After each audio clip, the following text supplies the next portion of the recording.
I'm doing my work. I didn't come close to you. See my colleague here.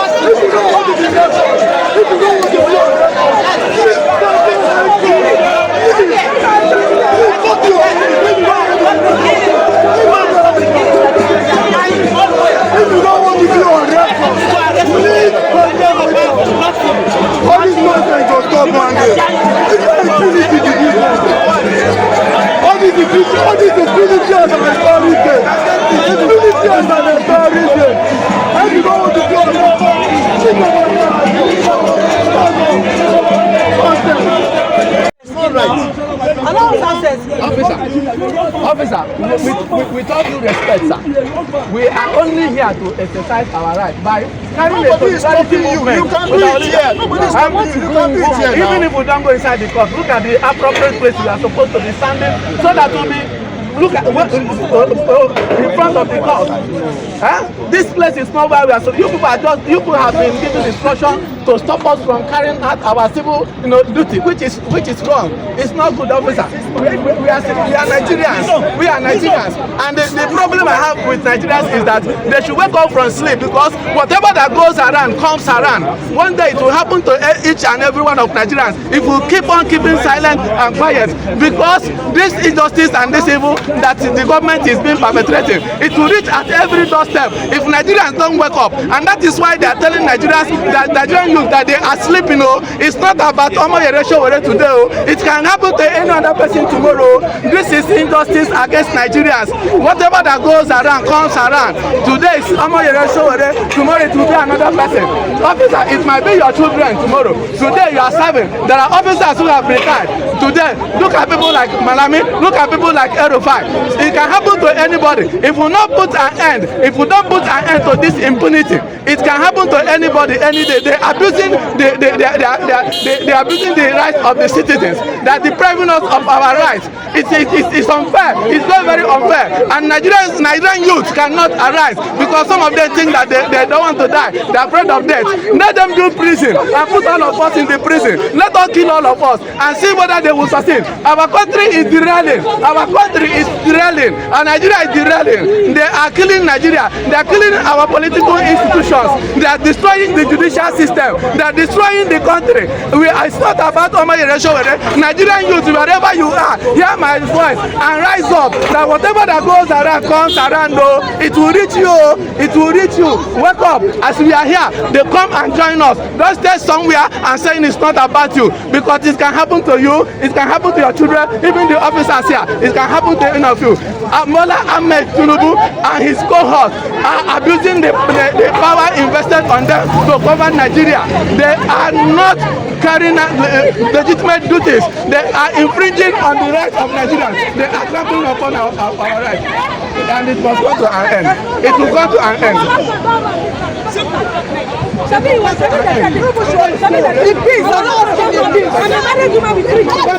Yes.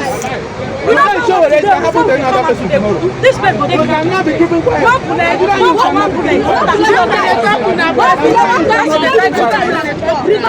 We can't be keeping quiet.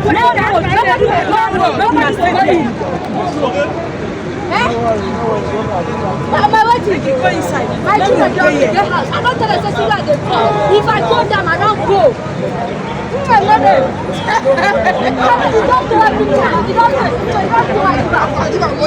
don't with criminals and terrorists than chasing innocent civilians. For Nigeria today, everybody is under investigation except criminals, except bandits, except terrorists. So we are telling Honorable Attorney General, we want you to attend to this petition with the kind of speed where Akpabio they used to approve loan for Tinubu. That speed where they used to approve loan when they want to borrow from Kuda to clear their money, when they borrow from Kampe to clear OP. We need you to attend to this because Shawore needs to be out. Nigeria needs him. He is a very law-abiding citizen, and the welfare of this country is dependent on people like him and all of us here. You must do the right. You must do the right. Free. Free. Free.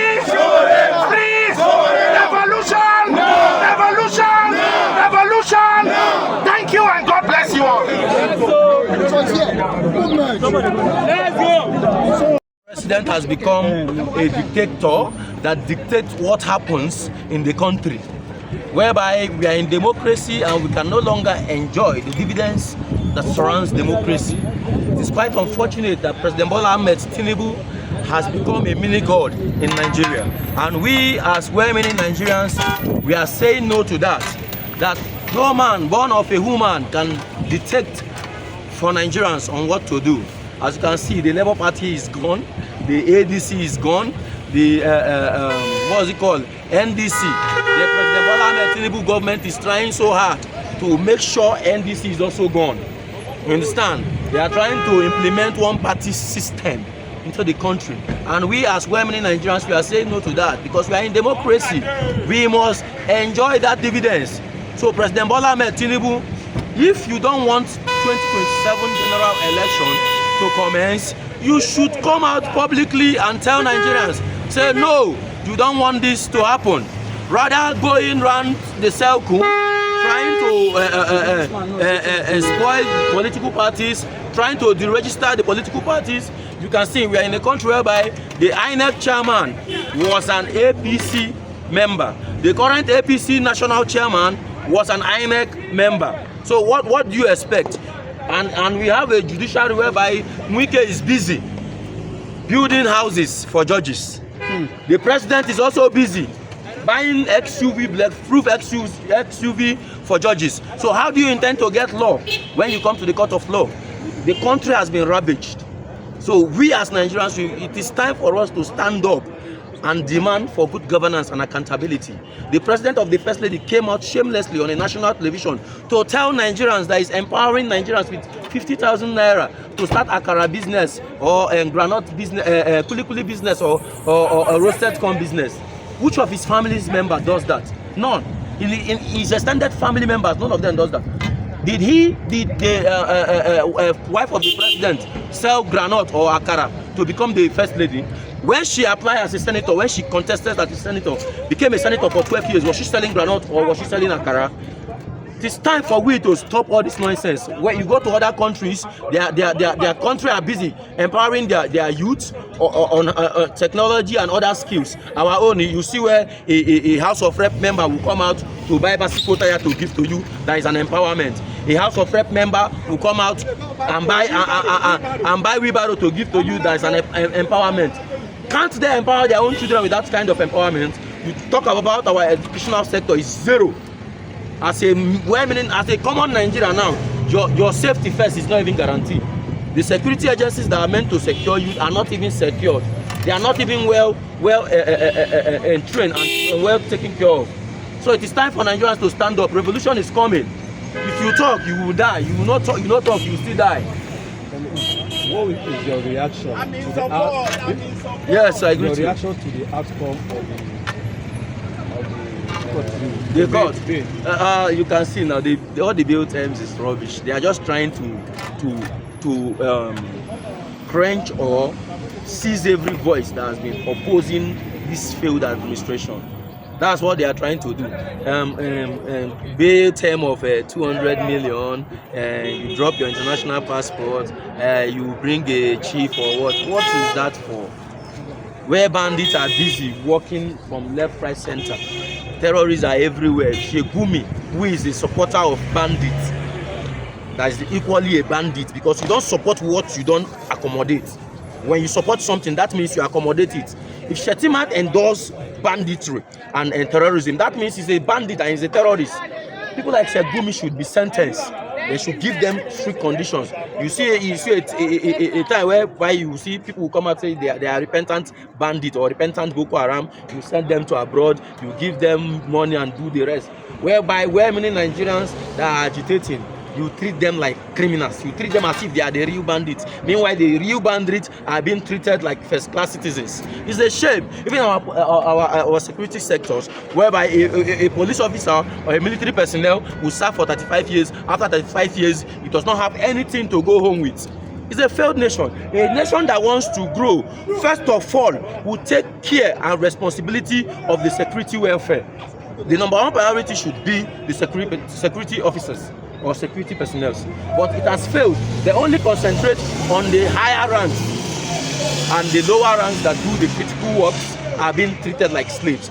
And it's quite unfortunate that in the whole part of the world, it's only recorded in Nigeria where you have law enforcement officers and lawmakers, but the lawmakers are living a lavish lifestyle while the law enforcement officers are living in abject poverty. That's a total error. We need a Nigeria that will work for everybody, because no Nigerian is more Nigerian than any Nigerian. At this point, I will yield the mic. So what will you say about the DSS that took over the gate of the Federal Court? It's misplaced of priority, because if the DG DSS is being serious with his job, he should go out there looking for bandits and terrorists, not coming out here to back DSS personnel to disturb peaceful protesters that came out to exercise their franchise. Sorry, just before you go, can you just tell me your reaction now? I've already stated that before. It's quite unfortunate that we find ourselves in this state of